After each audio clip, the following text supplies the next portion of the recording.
Hello and namaste, welcome to gap challenge day 7. तर मित्रांनो, आता 7वा दिवस. तर पुन्हा आणि मी कालचाच वर्कआउट करतोय.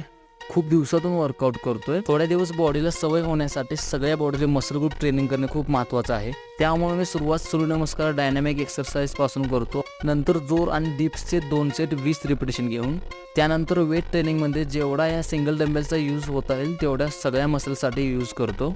मी प्रत्येक वेळी वर्कआउट करताना वेगवेगळे मसल ग्रुप ट्रेन करतो.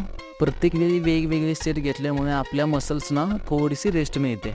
लास्टचे 2-3 सेट कोअरसाठी ठेवतो. पोटाचा व्यायाम करताना अप्पर बॉडी आणि लोअर बॉडीचा यूज करून आपण चांगलं पोट स्ट्रॉंग ठेवू शकतो.